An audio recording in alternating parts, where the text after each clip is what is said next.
Disclaimer.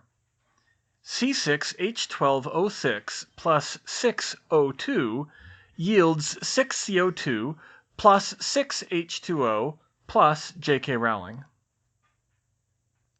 According to Ron and Ginny, who were getting pretty annoyed at being left behind by this point, the pranks dropped precipitously after Fred and George left, but they began to ramp up again in the following days.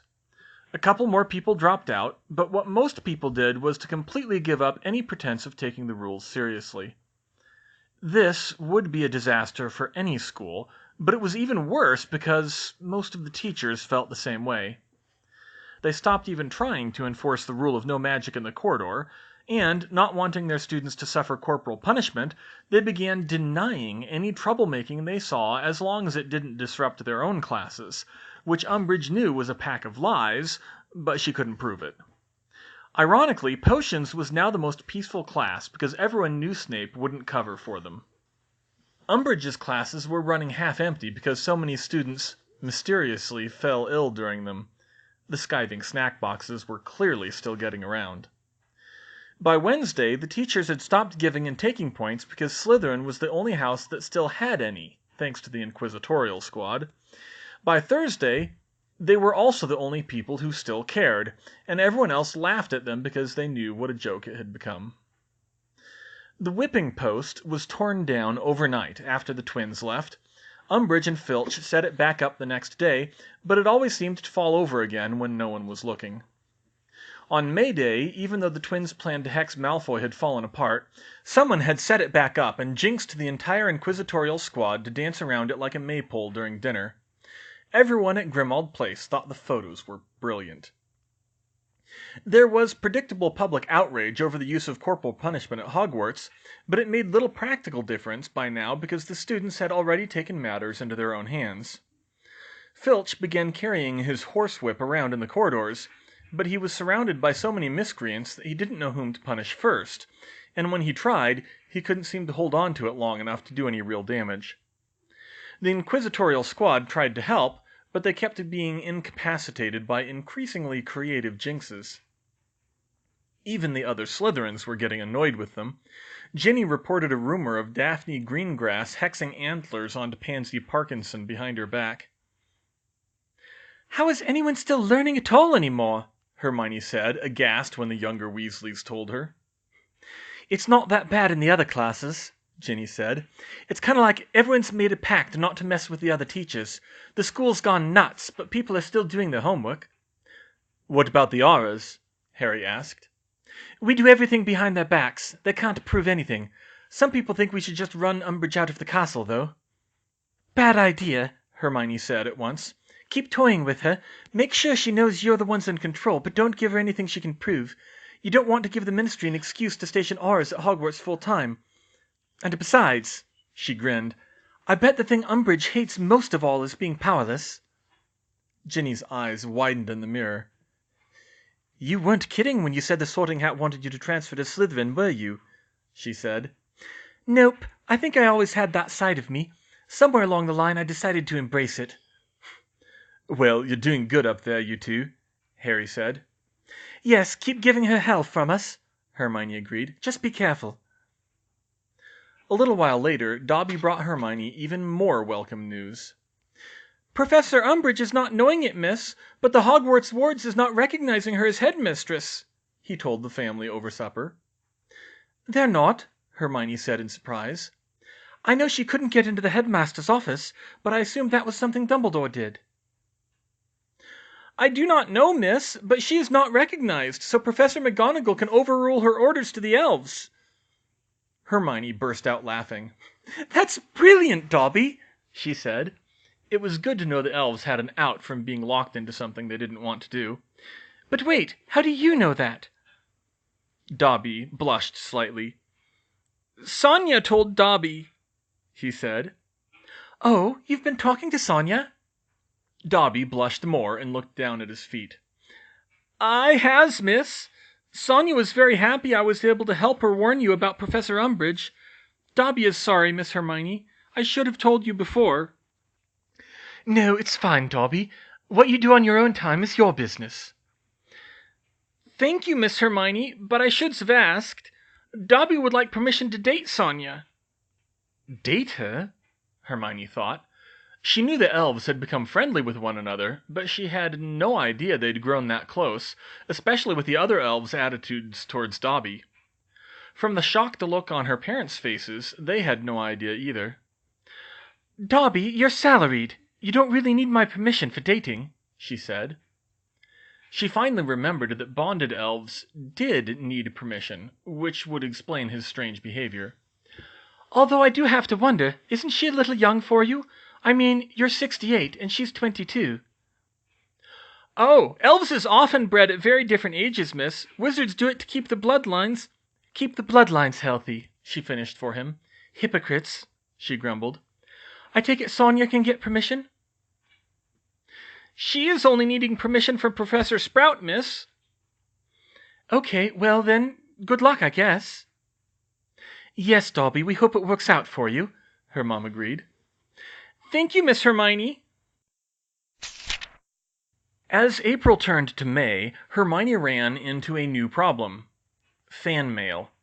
She had expected that she would get some letters forwarded through her London P.O. box after Archimedes made his public debut. Was counting on it, in fact. But she wasn't prepared for the sheer volume of post she received.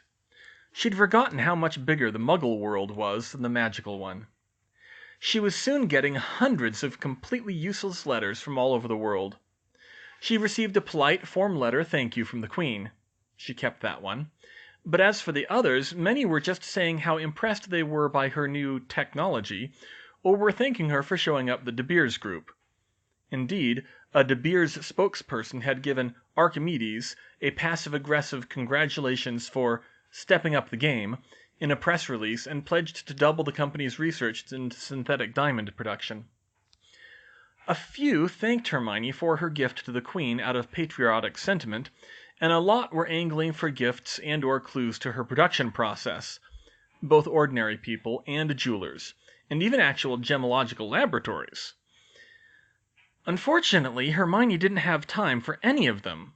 She was trying to engender an air of exclusivity and mystery, and for that, the only letters she cared about were the ones that requested to buy one of her priceless pieces of jewelry, and actually had the means to pay for it. She didn't have time to sort out those few from the growing pile, even with Dobby's help. So, seeing little alternative, she went back to the Owl post office in Hogsmeade.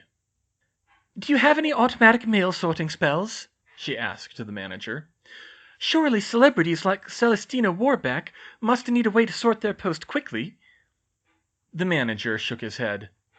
We do, ma'am, but those are intent-based sorting spells for letters written by wizards, and you're receiving an awful lot of Muggle post. Oh, and I don't suppose you'll sort them by hand? We just deliver them, ma'am. That would be more than my time's worth. Hermione bit her lip and considered her options. If she was using that new Muggle email, it would be easy. Actually, there might be a clue there. Do you know what a keyword search is? She asked. I can't say I do. It's a way to sort out letters that contain certain words. Oh, you mean a word sieve charm. Yes, we can do that. Don't use it much, though. The intent-based sorting is much more accurate. I know, but it doesn't need to be perfect. It just needs to cut down my stack to a manageable size. All right, then. The manager produced some parchment. You'll need to sign off on it, since legally it's equivalent to reading your post, and you'll need to tell us how you want them sorted. Not a problem. She signed the forms and put together a list of keywords like buy and purchase that she thought would cover all the letters that were actually interested in her products. She knew that they would probably miss a few, and she had to hope everyone who was interested would have the sense to write in English, but she was going to be exclusive, so she knew she would probably never reply to most of them anyway. It took another week of fiddling with the keywords, but soon her flood of mail slowed to a trickle, and most of what she was receiving was relevant. However, it wasn't as easy to find the right client to start her business proper. She needed to make an impression with her next piece. She had a certain impression that she wanted Archimedes to project beyond what she had done already. She was looking for a request for a commissioned piece, not a freeform design, one where she wouldn't have to rely on her own artistic skills. One piece for the queen was one thing, but she was just starting out, and she wasn't sure if she could sustain that level of creativity. It also needed to be within the capabilities of Archimedes' supposed technology, and preferably outside the United Kingdom, so that no one would think she was an exclusively British company. It might take a while for the right request to present itself.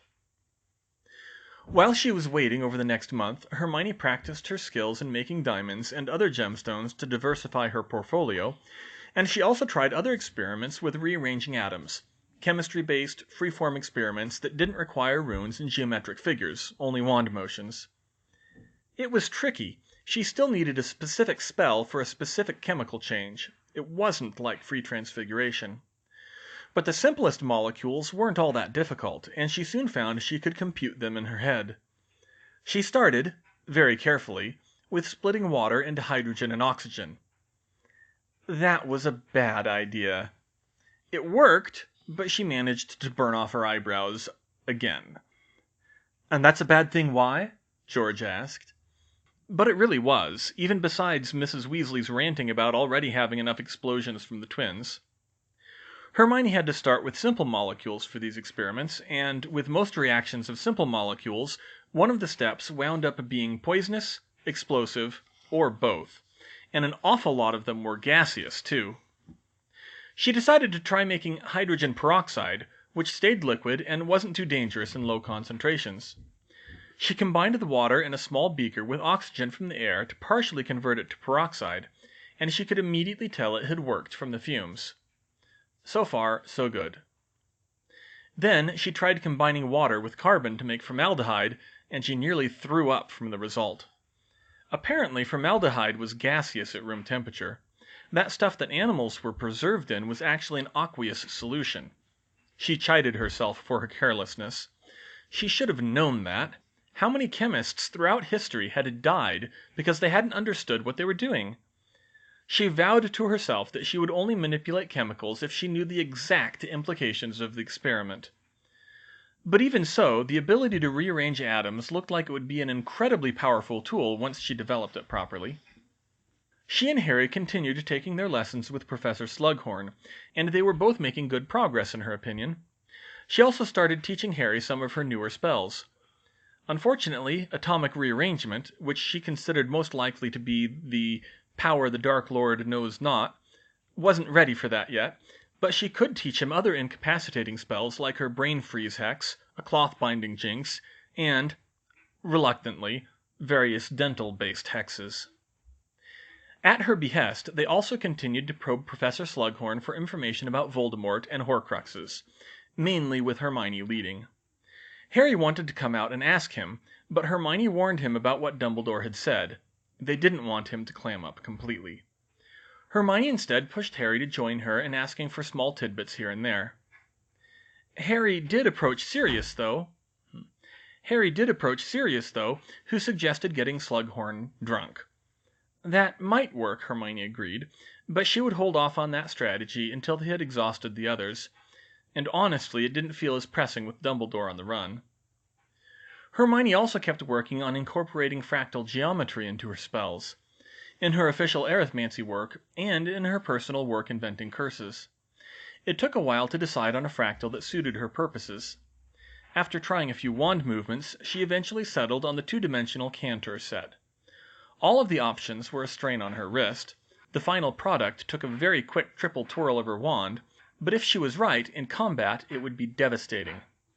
Harry naturally picked it up quite a bit faster than she did. As for her jewelry, it was slow going. In that month, she received only 4 orders that looked reasonably promising.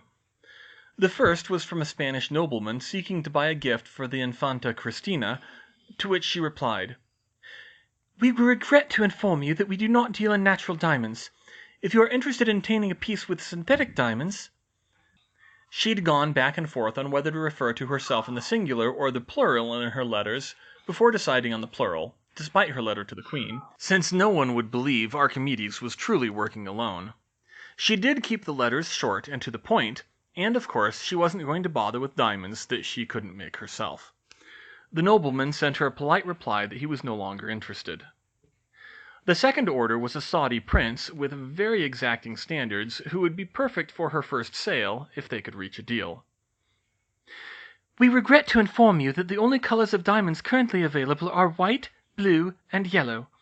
However, it is possible to substitute rubies or pink sapphires in the requested design. If you wish to commission the piece in this form... That was based on her actual capabilities, not Archimedes' supposed ones. Only yellow and blue diamonds had a simple chemical source for their colors that she could replicate. Pink, green, purple, brown, and black diamonds were more complicated and poorly understood, although if she could find a good book on crystallography, it might be able to tell her more. She didn't receive a reply from the prince right away, but she was still hopeful. The third order on her list was from a British jeweler whom she suspected of trying to open up a partnership to sell her wares. She would have accepted the order anyway because the jeweler was asking for a fairly simple but still expensive ring. Unfortunately, he tried to negotiate the price. In reply, she sent a second letter, identical to her first. The requested piece will be delivered upon the payment of £20,000 by check or wire transfer to Archimedes Jewelers. After being rebuffed like that, he stopped responding, but she didn't regret it. She had a reputation to uphold. Archimedes always charged a fair price, but he never, ever haggled. He would seem more exclusive that way, hopefully without coming off as too much of a jerk. The fourth order in her pile was the one she ultimately made into her first sale. It came from an American actress, or rather her agent, who wanted to raise awareness or make a statement or some such, and wanted a really over-the-top tennis bracelet to show off at her next film premiere. This time, the price was right. £25,000 for 37 perfect half-carat diamonds and the setting. That meant 500 gallons towards the twins' store, 500 gallons they could use to restock their supplies and start renting out a building. Now that was the kind of security they needed. She found the twins in the drawing room, poring over what turned out to be a massive pedigree chart for their miniature puffskeins. Several pink and purple puffskeins were crawling around the corners of the parchment as live paperweights. Classic Fred and George. So cross number 14 with number 22, and number 8 with number 35, George said. That should finish off our next batch. Got it. How are we doing on numbers? Asked Fred. Assuming we don't sweep the market, we should be fine, but they only live about 5 years, so we should keep breeding a few. Wow, you're really taking this responsible breeding program to heart, aren't you? Hermione spoke up. They both looked up from the parchment. Hey, well, you were right about using humane practices, Hermione, and from there it's tricky to get them to breed true when we can only cross dwarves with normals, George said. Yep, takes some serious effort, George agreed. But we're making good progress. Oh, and we finally thought of a better name. Pygmy Puffs, they said together. Hermione smiled and picked up one of the little fur balls. They actually were very cute. I like it, she said. How does your mum feel about having all of them around? Seems a bit confused, to be honest, Fred said. We reckon she sees all this stuff and finally admits we're really serious about it, and she just can't wrap her head around the idea that our shop might actually work. To be fair, she doesn't know we have money coming in, George said. We didn't tell her what you said. Not that we don't trust you. We just wanted to wait until the deal was done, Fred finished. I understand. Speaking of which, have you looked into a building yet? Hermione asked. No, we kind of need the money. They stopped when she smiled knowingly, and their eyes bugged out. Are you saying... George started. Hermione held up a bag of gold for them to see. It finally came through. How much? He whispered. 500 gallons. Both twins looked like they might faint. 500! George swooned. You said you were going to do it, but I didn't really believe... I know, George agreed. Hermione, this is a small fortune. Are you sure you want to do this? Positive. Equal partners, remember? I know, but this is a big thing. We're not normally the type to take charity, Hermione. You know that, right? She blushed a little. She knew how proud the Weasleys were about money, and she was a little concerned about them taking it the wrong way. Of course I know that, George. All right, I just don't want you thinking we're taking advantage of you." She blushed even more at that. George, Fred, I told you before, this is the money you would have already had if Ludo Bagman hadn't swindled you out of it. And I'm expecting you two clowns to pay me back once the shop gets off the ground," she added in an affectionate tone. "I've seen your business plan, and I've seen how dedicated you are. I know you can do it. And we need this. This war's only going to get worse. People are going to need something to help make them laugh." George took her into his arms and kissed her. "What did I ever do to deserve you?" he said. "You make me laugh, George. What else?" she said. "And I reiterate, you don't get intimidated when I blow things up." "Ha! The other boys don't know what they're missing." "Where'd all this come from, anyway?" Fred asked, motioning to the bag of gold. "It wasn't your parents', was it?" said George. "I know they're well off." "Nope. It came from a woman in America who has more money than she'll ever need." They stared at her. "You're not the only ones who can start a business," she said. "How's that?" they asked in unison. "Jewelry," she answered. "You know those experiments I've been doing with Professor Slughorn?" George frowned a little. "You mean the ones where you nearly poisoned yourself 3 times?"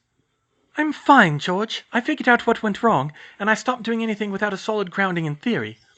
The point is, I can do the same thing to make jewelry. All legitimate, I promise. I wouldn't disrespect my parents and your dad by baiting muggles or anything, and it's carefully designed to avoid stepping outside the statute of secrecy." "Jewelry?" George repeated in incomprehension. "It's complicated and involves a lot of muggle science, George. I'll explain more when I have the time. Now, about that building." The next day they were strolling down Diagon Alley, looking at the few buildings that were up for rent. "I still say number 93 was the best," Fred suggested. "Yeah, I'm definitely leaning towards that one," George agreed. "Great location. Has a flat about the shop floor, too." "We could move in early and get a head start on setting up," said Fred. "Maybe even call Lee over to help since he's out of school." "Yeah. Plus, Hermione's got owls the next 2 weeks, so we'll need an extra set of hands for a while," said George. "What do you think of the building, Hermione?" "It seems nice enough," she said, "although you'd probably know better than I would. I was thinking, though." "Yes?" they said together. "If I'm going to be an equal partner, I want some control over the creative direction of the shop. Namely, I want your creative talents on call if I have need of them. After all, you have some of the best people I know at making enchanted items." "You've already got us. But what did you have in mind?" asked George. "Well, first off, I was working on a project to see how tough my basilisk skin coat was, but I had to set it aside. But for comparison, I was wondering if you had any ideas to make an ordinary cloak stronger." The twins murmured ideas back and forth in half sentences. "Make a cloak stronger, without turning it into stone or something crazy. Would need to be a spell. A cloak enchanted with a shield charm, maybe? That could be a really good idea. The headless hats work great. It's the same principle. I'd bet we'd sell lots even though it's not a prank." Fred and George both grinned madly. "Hermione, I think this is the beginning of a beautiful partnership," Fred said. "Shield cloaks. People love having them. Got any other ideas?" "Well, that portable swamp of yours is pretty impressive," she said. "Since we're talking defensive gear, do you think you could make a quicksand version?" Fred and George stared at each other again. "Portable quicksand," George said. "You are a devious little witch, aren't you?" Hermione just smiled, remembering what she had said the day before, and said, "I'm not bad. I'm just drawn that way," much to their confusion. The one bright spot of those last weeks for the students still at Hogwarts was the Quidditch final, in which Ron finally found his rhythm and played a perfect game as keeper, crushing Ravenclaw and winning the Quidditch Cup. Better yet, for him, since the House Cup was basically over, it made it that much bigger a victory for Gryffindor. Umbridge was still there, of course, but she had no real power anymore. She liked to pretend she did, but everyone knew there was very little she could actually do with no one but Filch and Snape supporting her. With exams coming up, the student body was mostly ignoring her, which was probably about the worst thing they could do to that woman. Yet there were still trouble signs. By the end of May, Hagrid was looking very anxious, and no one could quite figure out why. Some people suggested he thought he was about to get sacked. Others said he was secretly hiding Dumbledore and was going to be arrested. Ron and Ginny managed to weasel out of McGonagall that his problem wasn't order-related, but she claimed not to know anything beyond that. Meanwhile, Voldemort was still keeping quiet. Too quiet. Snape reported that he was trying to recruit, especially from the werewolves, but other than that he was worryingly silent. Since he couldn't lure Harry into the Department of Mysteries anymore, no one was quite sure what he would do next. And that was not a good sign. Then, owls came. Hermione was going to just take the night bus to Hogwarts, but to her surprise, early on the first morning of examinations, an Auror showed up at her door at home. It was Tonks. "Tonks, what are you doing here?" she asked. "Hi, Hermione. I'm here to escort you to Hogwarts," she said. "Don't worry, you aren't in trouble. Well, you are a little bit, but it's nothing to worry about.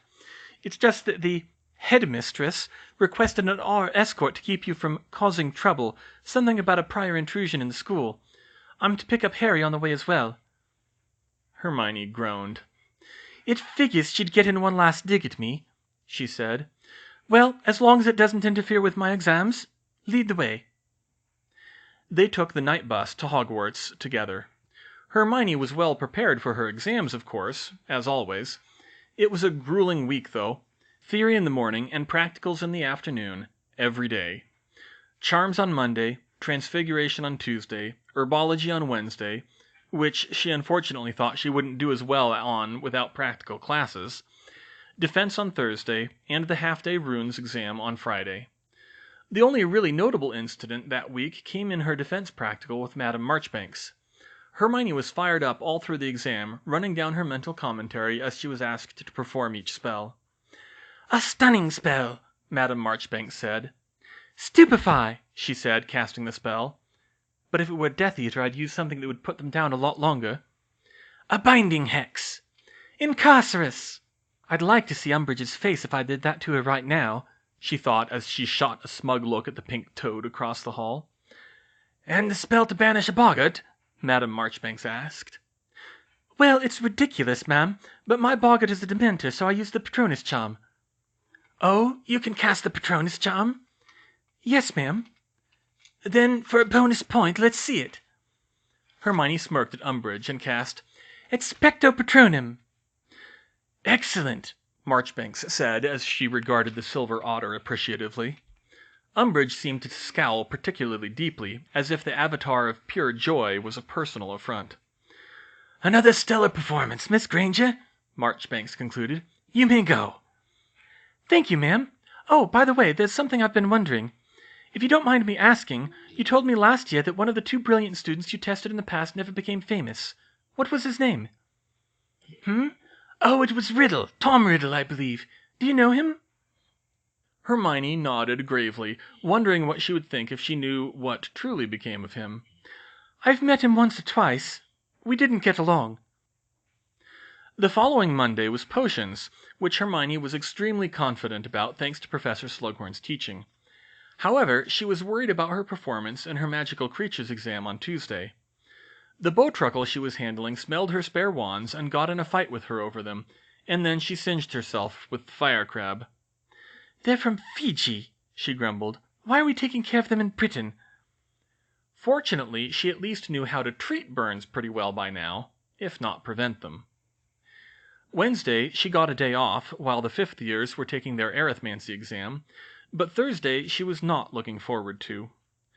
Thursday was the astronomy exam, and while she was confident in her abilities, the practical was held at midnight, and she had another one the next morning, so though she was loath to do it, she approached Umbridge when she arrived. "Excuse me, headmistress," she said. "I'm taking the Muggle Studies exam in the morning. Would you be willing to give me permission to stay at the castle overnight for that?" "Muggle Studies?" Umbridge said suspiciously. "I don't believe you ever took Muggle Studies, Miss Granger." "No, ma'am, but I'm confident I can pass the exam. I was told I could take it without taking classes." "Oh, and if the rules were to change so that were no longer permitted?" she asked. To Hermione's surprise, Tonks narrowed her eyes at the woman and said, "You could do that, headmistress, but you won't." "Really? And why's that, Ar?" "Because Madam Bones would throw a fit if you don't let her remedial potions classes take their exams, and so would St. Mungo's. Think of the public relations if we couldn't get enough new healers next year." Umbridge glared, but she knew she couldn't win that one. "Of course. How silly of me," she grumbled. "Just the same, I cannot permit you to stay here overnight, Miss Granger, nor you, Mr. Potter, before you ask. That would certainly be against the spirit of Educational Decree No. 30. There was no use arguing the point, so Hermione and Harry had to settle for going home at 2 o'clock in the morning and coming back the next day, and Tonks wasn't happy either, since she was the one who had to wait up for them. It was about 1:30 when all hell broke loose. Harry nudged her and pointed down to the grounds where she saw the front doors of the castle had opened. She looked down from the astronomy tower with her telescope to see a short, squat figure, who must have been Umbridge, walking across the front lawn with several other indistinct figures outside Hagrid's hut, and go inside. A few minutes later there was a loud bang, and his hut flew open. Hagrid barreled out of his hut and ran across the lawn. "You can't take me like this!" he bellowed. "Oh no!" Hermione squeaked. "Hagrid, be reasonable!" a man's voice yelled. "I'll be reasonable when you get your head out of your arse, Dawlish!" Hagrid yelled. Red light flashed, but to Hermione's astonishment, stunner after stunner bounced off Hagrid's body seemingly without effect. It didn't seem possible.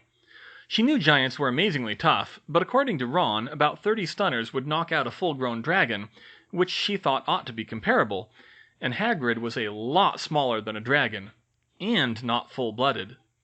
One stunner caught Fang, and Hagrid roared in anger, picking up the Auror who cast it and throwing him across the lawn. The front doors of the castle opened again. "How dare you!" Professor McGonagall shouted as she ran across the lawn, a pink-haired figure hurrying behind her. "How dare you! Leave him alone! He hasn't done anything to warrant such—" But her words were cut off as all 4 of the remaining Aurors hit her with stunners at once, and she went down hard.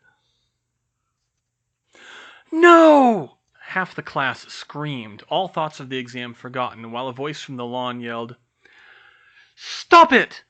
Tonks threw up a shield between McGonagall and the Aurors, and, so far as Hermione could see, checked her pulse. "You could have killed her, you idiots!" she shouted. "How many times do we have to tell you? Masked stunners are for cover fire only. When I tell the boss you tried to use lethal force—" But Tonks' words were cut off by an even more hideous roar, and the class witnessed the most terrifying sight of all. A huge figure stomped out of the trees, its footsteps falling like thunderclaps. It had the rough shape of a man, but it was far too huge, and it roared with the fearsome power of some prehistoric beast. "Hagrid!" Hermione's classmates screamed again, as did the Aurors this time. It was a giant, a full-blooded one. Hagrid must have brought one back from Russia and not told anyone. No wonder he'd been so injured, dragging that thing along. The giant towered head and shoulders above Hagrid, and then some, and upon seeing Hagrid under attack, it ripped a small tree from the ground, roots and all, and brandished it like a club. The Aurors retreated. The giant advanced, swinging the tree, but Hagrid yelled out, "No, Groppy, no! We got to go!" He took the brunt of a swing of the tree in the shoulder, and gave the giant a shove back towards the Forbidden Forest. He ran into the trees, still hurling invective at the Aurors. To the relief of all, the giant followed. "What the bloody hell was that?" Ron summed up the situation. "I was hoping you knew," Hermione said. "No, I never knew anything about a bloody giant in the forest. What was it doing here?" "Hagrid must have brought it," Harry said, "although that might be his worst idea ever, including the Scroots." They turned in their exams as is. Professor Tofty was as indignant about McGonagall being cursed without provocation as the students were. Harry and Hermione hurried down to find Tonks and see if they were all right, but they soon found Tonks levitating an unconscious McGonagall and hurrying in the opposite direction. "Oh, good, there you are," Tonks said quickly. "Listen, I hate to do this to you, but I've got to get McGonagall to St. Mungo's. She's lucky to be alive, and she's not doing too well. Umbridge still won't let you stay, so you'll have to get home on your own." Hermione wasn't sure what to say, but Harry nodded and said, "Go, we'll be okay." "Great!" Hermione finally found her words again. "We'd better hurry," she said. "We don't want to be out in the middle of the night any longer than necessary." "I can't believe Umbridge is making you go home at 2 in the morning," Ron said. "Well, we don't have much choice, do we?" Harry grumbled. "Don't worry, we'll be fine." Hermione and Harry rushed down to the front gates under the stern glare of Umbridge, where they called the night bus. "Late night?" the conductor asked. "More than you know," Hermione said as she handed over her fare. "Take us home, Stan." "Will do." They sat down on a bed and gripped the rails as the bus took off. Hermione sighed. "Long day," she murmured. "Yeah, and history tomorrow," Harry said. "Why even bother?" "It's required, for one, but you're right, it's not doing anyone any good with bins." They stopped. The night bus trip had been much shorter than usual, and Hermione was pretty sure they weren't next in the queue. "Your stop, Mr. Potter," Stan said. Harry got up, oblivious, but he stopped at the door when he saw where they were. "This isn't where we're supposed to be," he said. "Yes, it is." Stan's voice seemed to go flatter. "No, it's not. This is the Ministry." "Please get off the bus," Stan said in a monotone. Hermione suddenly registered that he was behind them now, between them and the interior of the bus. "This is not my stop," Harry insisted. "Get off the bus." Stan raised his wand. Hermione whipped out her own wand and cast Protego on general principle. Stan hit them with a banishing charm, which nearly pushed them out the door with its force, but her shield held. "Harry!" she yelled. Harry was already casting hexes fast and furious, but Stan dodged with seemingly superhuman skill. Suddenly the normally witnessed conductor shouted out, "Avada Kedavra!" and a sickly green bolt of light raced towards them, slightly above their heads. In the confined space by the door, there was only one place they could go. Harry and Hermione toppled over backwards and out the door, landing on their arses in the pavement below. Hermione raised her wand again, ready for anything, but before they could get up, the doors on the night bus slammed shut, and it took off with a tremendous bang! "What the hell?" Harry said. "There you are!" Hermione spun around towards the voice, and was horrified to see 2 figures step out of the shadows, wearing black robes and white skull masks. It was a kidnapping, and they'd just been caught. Her first reaction was probably the most sensible one, but ultimately futile. "Dob—" A gag was conjured over her mouth. "No calling your demented little elf tonight, mudblood," the hateful voice of Lucius Malfoy hissed. "Incarcerus! You're coming with us." Hermione tried to shield, but whilst gagged and sprawled on the ground, she couldn't cast easily. A moment later her arms were pinned to her sides, unable to move. She was then unceremoniously hauled to her feet by the other Death Eater. She didn't recognize him, but he was very tall, with muscular arms and a ghastly grin beneath the bottom of his mask. Lucius waved his wand over the 2 of them, and Hermione was dismayed to see her right sleeve glow. He reached in and pulled out her red oak wand and pocketed it along with her vinewood wand and Harry's holly one. "Clever girl," he said. "Can't have you breaking out now, not when the Dark Lord's victory is so close. Now," he jabbed his wand in Harry's back, and the tall Death Eater did the same to her. "Move." Hermione walked forward towards the visitors' entrance of the Ministry. Her one consolation was that she could still feel one of her homemade wands against her leg, tucked into an old-fashioned garter belt. And hadn't she felt paranoid before, doing that? Lucius's spell must have passed over it because it used her own hair instead of a magical core, but it only did her any good if she could reach it without them noticing, and only if she knew what to do with it if she did. "Welcome to the Ministry of Magic. Please state your name and business," a voice in the telephone box said. "Lucius Malfoy, Walden McNair, Harry Potter, and Hermione Granger," he said. "Kidnapping." 4 badges slid out of the coin return. "As if they ever checked these records anyway," he smirked. Hermione's heart raced even faster, if it were possible. Something about his tone said that they weren't planning on leaving any witnesses, either. A claustrophobia she never knew she possessed set in as the telephone box sank into the ground, leaving her trapped, bound and gagged, with two psychopaths hell-bent on killing her.